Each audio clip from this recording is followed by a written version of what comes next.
अस्सलाम वालेकुम, welcome back to my channel FT mentor and this is Adnan Ali.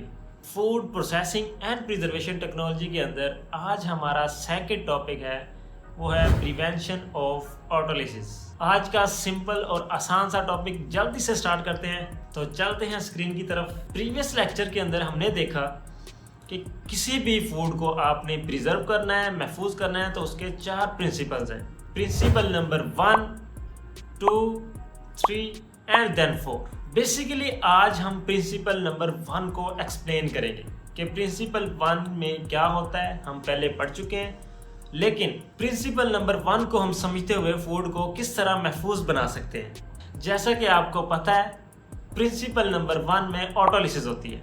नहीं पता आपको? तो एक दफ़ा प्रीवियस लेक्चर को देख ले जनाब, ताड़ी बहुत मेहरबानी होगी, बाद तुझे समझ नहीं लगी। तो चलिए स्टार्ट करते हैं। प्रिंसिपल नंबर 1 के अकॉर्डिंग फूड के अंदर ऑटोलिसिस होती है। आज हम देखेंगे हम ऑटोलिसिस को किस तरह प्रिवेंट कर सकते हैं। अब यहाँ पे एक इम्पोर्टेंट बात, ऑटोलिसिस 2 तरह से होती है। नंबर 1 केमिकल रिएक्शंस की वजह से, केमिकल एक्टिविटीज़ की वजह से, और नंबर 2 एंजाइमेटिक एक्टिविटीज़ की वजह से। मोस्टली एंजाइमेटिक एक्टिविटीज़ की वजह से होता है, लेकिन केमिकल एक्टिविटीज़ या केमिकल रिएक्शंस की वजह से भी ऑटोलिसिस हो रही होती है। तो हम इन दोनों को डिस्कस करेंगे और देखेंगे इन दोनों को किस तरह प्रिवेंट करना है। ज़्यादातर हमारा फोकस होगा कि एंजाइमेटिक एक्टिविटीज़ को किस तरह प्रिवेंट करना है, और केमिकल एक्टिविटीज़ या केमिकल रिएक्शंस को भी हम लाजमी देखेंगे। फिलहाल के लिए एंजाइमेटिक एक्टिविटीज़ को किस तरह कंट्रोल करना है हम वो देखेंगे। अब क्योंकि हमने इसमें एंजाइमेटिक एक्टिविटीज़ को कंट्रोल करना है, तो हमें समझना होगा कि एंजाइम्स क्या चीज़ है। एंजाइम्स, माइक्रोब्स और पेस्ट फूड साइंस के अंदर हमारे और हमारी फूड के ये दुश्मन है, तो हमने इनको करना है किल, गोली गोली नहीं मारनी। अब यहाँ पे समझने वाली बात ये है कि हमारा जो टारगेट एनिमी होगा, जो हमारा दुश्मन होगा, हम जिसको टारगेट कर रहे हैं, हमें पता होना चाहिए कि उसकी करैक्टरिस्टिक्स क्या है, उसकी कमज़ोरियाँ क्या है, उसकी खूबी खामी का हमें पता होना चाहिए। तो प्रिंसिपल नंबर 1 में हमने ऑटोलिसिस कंट्रोल करनी है। और ऑटोलिसिस करता कौन है? ऑटोलिसिस परफॉर्म कर रहे हैं एंजाइम्स। तो हमने एंजाइम्स को समझना है कि एंजाइम का स्ट्रक्चर क्या है, उसकी करैक्टरिस्टिक्स क्या है, उसकी प्रॉपर्टीज़ क्या है। अगर ये हमने समझ लिया तो हम इसको इजीली कंट्रोल कर सकते हैं। अब एंजाइम्स को समझते हैं। Enzymes are protein in nature और केमिकल रिएक्शंस को स्पीड अप करने के लिए एज ए कैटालिस्ट ये परफॉर्म करते हैं, और इनकी नेचर के अकॉर्डिंग इनकी डिफरेंट रिक्वायरमेंट्स हैं। अब हम देखेंगे इनकी कौन कौन सी रिक्वायरमेंट है। जो जिसकी रिक्वायरमेंट है हम उसकी रिक्वायरमेंट को ख़त्म करेंगे। आप सिंपली ये समझ लें कि हमारा जो टारगेट एनिमी है उसकी जो रिक्वायरमेंट है, हम उसको इसकी रिक्वायरमेंट को ख़त्म करेंगे। जब उसकी रिक्वायरमेंट ख़त्म हो जाएगी तो वो ऑटोमेटिकली काम नहीं कर पाएगा। चलिए देखते हैं इसकी रिक्वायरमेंट कौन कौन सी है। सबसे पहले किस तरह हम उसको कंट्रोल कर सकते हैं, प्रिवेंशन बाई पीएच। पीएच को लेके एंजाइम्स बहुत सेंसिटिव होते हैं। एंजाइम्स को अपनी एक्टिविटीज़ परफॉर्म करने के लिए एक स्पेसिफिक पीएच रेंज चाहिए होती। अगर वो रेंज डेविएट होगी, कम ज़्यादा होगी, तो वो एंजाइम्स अपनी एक्टिविटीज़ को प्रॉपरली परफॉर्म नहीं कर पाएंगे। एंजाइम सेंसिटिविटी, एंजाइम्स की एक्टिविटी परफॉर्म करने के लिए एक ऑप्टिमम पीएच रेंज होती है। अगर हम उस पीएच रेंज को अप डाउन करेंगे या डेविएट करेंगे तो एंजाइम्स काम नहीं कर पाएंगे। हम पीएच को अल्टर करेंगे, पीएच को कम या ज़्यादा करेंगे। पीएच को अल्टर करने से क्या होगा? पीएच को अल्टर करने से एंजाइम अपनी एक्टिविटी परफॉर्म नहीं कर पाएगा। तो जाहिर सी बात है, जब एक्टिविटी परफॉर्म नहीं कर पाएगा तो हमारी फूड को नुकसान भी नहीं पहुंचा सकेगा। अब पीएच और एसिडिटी के रिलेशन को समझें। जैसे जैसे पीएच कम होती है, एसिडिटी ज़्यादा होती है। अब सवाल ये पैदा होता है कि हम पीएच किस तरह रिड्यूस करेंगे, डिक्रीज करेंगे। जितने भी एसिड्स होते हैं उनकी पीएच कम होती है। अगर हम किसी भी फूड के अंदर ऑर्गेनिक एसिड को ऐड करें, उसकी पीएच कम होगी। जैसे उसकी पीएच कम होगी तो उसकी एसिडिटी इंक्रीज होगी। जैसे ही एसिडिटी इंक्रीज होगी तो हमारा फूड प्रिजर्व हो जाएगा, एंजाइम्स अपनी एक्टिविटी परफॉर्म नहीं कर पाएंगे। ऑर्गेनिक एसिड्स को हम कहाँ पे इस्तेमाल करते हैं? वेजिटेबल की पिकलिंग के लिए, मीट प्रिजर्वेशन के लिए, डेयरी प्रोडक्ट्स हैं बहुत सारी जिसमें हम पीएच की अल्ट्रेशन करके उसकी प्रोडक्ट्स बनाते हैं, जिसमें हम ऐसी प्रोडक्ट्स बनाते हैं जिसकी पीएच कम हो, और पीएच कम होने की वजह से उसकी लाइफ ज़्यादा होती है। एंजाइम को एक स्पेसिफिक टेम्परेचर चाहिए काम करने के लिए, जिसको हम बोलते हैं ऑप्टिमम टेम्परेचर। इसकी भी एक लिमिट है एंजाइम की काम करने के लिए। अगर हम हाई टेम्परेचर प्रोवाइड करते हैं किसी भी फूड को तो उसके अंदर मौजूद एंजाइम्स इनएक्टिवेट हो जाते हैं। एंजाइम्स को ग्रो करने के लिए एक स्पेसिफिक एक ऑप्टिमल टेम्परेचर रेंज चाहिए होती है। अगर उस रेंज से हम डेविएट करेंगे, टेम्परेचर हाई प्रोवाइड करेंगे, किसी भी फूड को हाई टेम्परेचर देंगे या हीट ट्रीटमेंट देंगे तो उसके अंदर मौजूद एंजाइम्स इनएक्टिवेट हो जाएंगे या डीनेचर हो जाएंगे। इनएक्टिवेट करना ही हमारा मकसद है। अगर हम उसको हीट करेंगे तो वो एंजाइम्स इनएक्टिवेट हो जाएंगे। एंजाइम्स के इनएक्टिवेट होने से हमारा फूड महफूज हो जाएगा। Then high temperature treatment. एक चीज और नोट कर लें, enzymes are protein in nature. Protein high temperature पे डीनेचर हो रही है, मतलब कि उसकी नेचर ही चेंज हो जाती है अगर हाई टेम्परेचर प्रोवाइड करें। जब नेचर चेंज हो जाती है तो वो अपना काम कैसे करेगी? उसकी नेचर ही चेंज हो गई है, एक्टिविटी सारी डिस्ट्रॉय होगी उसकी।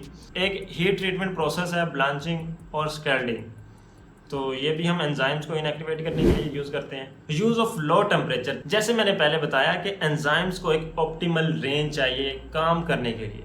हाई टेम्परेचर पे भी नहीं काम कर सकता और लो टेम्परेचर पे भी एंजाइम्स काम नहीं कर सकते। तो हम क्या करेंगे, अगर उसको एक स्पेसिफिक एनवायरनमेंट मिलेगा तो वो काम करेंगे। अगर उसका एनवायरनमेंट डिस्टर्ब कर देते हैं, हाई टेम्परेचर देते हैं तब भी इनएक्टिवेट हो जाएंगे। अगर लो टेम्परेचर देते हैं तब भी वो काम नहीं कर पाएंगे। लो टेम्परेचर पे एंजाइम्स डिस्ट्रॉय नहीं होते लेकिन उनकी एक्टिविटीज समहाउ स्लो डाउन हो जाती है। तो लो टेम्परेचर हम किस तरह प्रोवाइड करते हैं? लो टेम्परेचर हम रेफ्रिजरेशन सिस्टम के थ्रू प्रोवाइड करते हैं। फ्रूट्स के अंदर राइपनिंग प्रोसेस चल रहा होता है, एंजाइम्स एक्टिविटी अपनी परफॉर्म कर देते हैं और राइप करते हैं। किसी भी फ्रूट को राइप करने के बाद अगर हम उसको एंजाइम्स की एक्टिविटीज़ को नहीं रोकेंगे वो तो ओवर राइप करके उसको ख़राब करेगा, एट द एंड उसको स्पॉइल कर देगा। तो रेफ्रिजरेशन से उसकी राइपनिंग प्रोसेस है वो स्लो डाउन होता है। रेफ्रिजरेशन टेम्परेचर पे हम उसको चिलिंग इन्वायरमेंट प्रोवाइड करते हैं, मीन के कूल इन्वायरमेंट प्रोवाइड करते हैं, जिसपे उसकी एक्टिविटीज़ तो स्लो डाउन हो जाती है लेकिन एक्टिविटीज़ टोटली डिस्ट्रॉय नहीं होती है, इनएक्टिवेट नहीं होते एंजाइम्स। अगर हमने इनको मजीद स्लो डाउन करना है या एंजाइम्स को डिस्ट्रॉय करना है तो हम फ्रीजिंग प्रोसेस परफॉर्म करेंगे। फ्रीजिंग में क्या होता है, माइनस में लेके जाएंगे उसका टेम्परेचर। किसी भी फूड के अंदर अगर एंजाइम्स को डिस्ट्रॉय करना है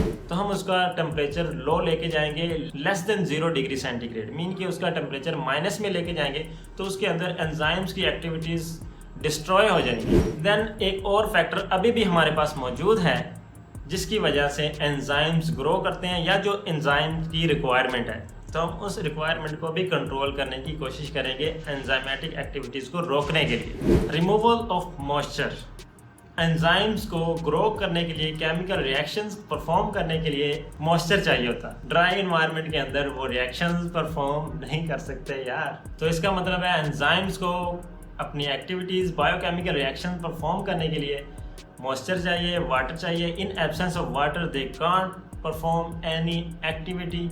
हमारे पास बहुत सारी मॉइस्चर रिमूवल टेक्निक्स हैं जिनको हम अप्लाई करके किसी भी फूड के अंदर से मॉइस्चर को रिमूव कर सकते हैं। इस तरह हमारा फूड एंजाइमेटिक एक्टिविटीज से महफूज हो जाएगा। अब ये मेथड्स कौन कौन से हैं? Sun drying, dehydration, concentration, evaporation, ये सारी टेक्निक्स हैं जो मॉइस्चर को रिमूव करने के लिए यूज़ होती है। इन टेक्निक्स को हम डिटेल के साथ पढ़ेंगे इस सब्जेक्ट के अंदर। हमारा काम यही है इस सब्जेक्ट के अंदर। इस पूरे सब्जेक्ट के अंदर हम सिर्फ एक ही चीज़ को देखेंगे, फूड को महफूज किस तरह करना है, हाउ टू प्रिजर्व फूड। अब प्रिजर्व करने के लिए डिफरेंट टेक्निक्स हैं, टेक्निक्स डिफरेंट हो सकती हैं, प्रोसेस डिफरेंट हो सकता है, लेकिन पर्पस हमारा सेम है।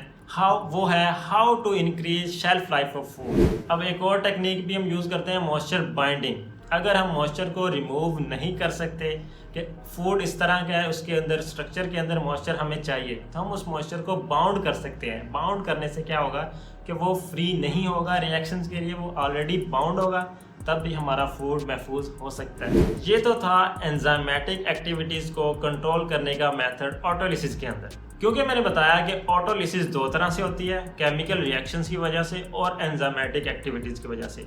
ये जितने फैक्टर्स अभी तक हमने डिस्कस किए हैं वो थे एंजाइमेटिक एक्टिविटीज़ को कंट्रोल करने के लिए।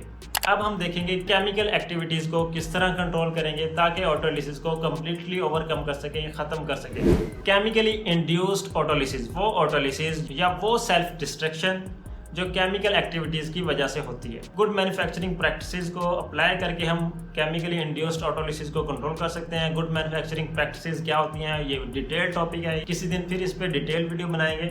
टेम्परेचर कंट्रोल, अगर हम किसी फूड को लो टेम्परेचर प्रोवाइड करेंगे तो क्या होगा, उसके अंदर मॉइस्चर बाउंड होना स्टार्ट हो जाएगा। केमिकल रिएक्शंस को अपनी एक्टिविटीज़ या परफॉर्म करने के लिए एक एनवायरनमेंट चाहिए होता है, तो जब हम लो टेम्परेचर प्रोवाइड करेंगे तो उसका एनवायरनमेंट डिस्टर्ब हो जाएगा। जब एनवायरनमेंट डिस्टर्ब होगा तो केमिकल रिएक्शंस रिटार्ड हो जाएंगे, रुक जाएंगे। केमिकल इनहिबिटर्स, केमिकल रिएक्शंस को रोकते हैं, इनहिबिट करते हैं, उनके साथ अटैच हो जाते हैं। आप ये कह सकते हैं कि ये केमिकल इनहिबिटर्स वो सब्सटेंसेस होते हैं जो केमिकल रिएक्शंस की तवज्जो को डाइवर्ट करते हैं। अब ये इनहिबिटर्स आके उनके साथ गपशप लगाते हैं, उनकी तवज्जो को डाइवर्ट करते हैं, और यही वजह है कि इनहिबिटर्स की वजह से केमिकल अपना रिएक्शन सही तरह से परफॉर्म नहीं कर पाते। अगर हम उसकी पैकेजिंग प्रॉपर्ली करते हैं तब भी ऑटोलिसिस को कंट्रोल किया जा सकता है, प्रिवेंट किया जा सकता है। कुछ स्पेसिफिक केमिकल्स हमारे पास होते हैं, या उनको आप प्रिजर्वेटिव्स भी बोल सकते हैं, उनको यूज करते हुए हम शेल्फ लाइफ को इंक्रीज कर सकते हैं। अब इनमें सल्फाइड्स, कलर चेंज को रोकने के लिए सल्फाइड्स यूज होते हैं। एंटीऑक्सीडेंट, किसी भी फूड के अंदर रेंसिडिटी या ऑक्सीडेशन को रोकने के लिए हम एंटीऑक्सीडेंट्स यूज करते हैं। और इसके अलावा भी हमारे पास कुछ एडिशनल कंट्रोल भी हैं जिनको हम यूज़ करते हुए केमिकल इंड्यूस्ड ऑटोलिसिस को कंट्रोल कर सकते हैं। एडिशनल कंट्रोल में पहले नंबर पे है, अगर आपने वाटर एक्टिविटी को कंट्रोल करना है तो आप फूड के अंदर से मॉइस्चर को रिमूव करें, तब वाटर एक्टिविटी कंट्रोल होगी। जब वाटर एक्टिविटी कंट्रोल होगी तो उसके अंदर केमिकल ऑटोलिसिस कंट्रोल हो जाएगी। फिर हम इसकी प्रॉपर स्टोरेज के साथ भी ऑटोलिसिस को कंट्रोल कर सकते हैं। फिर कुछ आयन एक्सचेंज मेथड है हमारे पास, उसको भी हम यूज़ करते हुए इस केमिकल ऑटोलिसिस को कंट्रोल कर सकते हैं। देन लास्ट पे वही बात, अगर हम उसके अंदर एनवायरनमेंट को कंट्रोल कर लेते हैं अच्छी पैकेजिंग करके, तब भी ऑटोलिसिस को कंट्रोल कर सकते हैं। ये था आज का सिंपल सा छोटा सा टॉपिक। अगले टॉपिक में मिलते हैं, तब तक अपना बहुत सारा ख्याल रखिएगा। अल्लाह हाफ़िज़।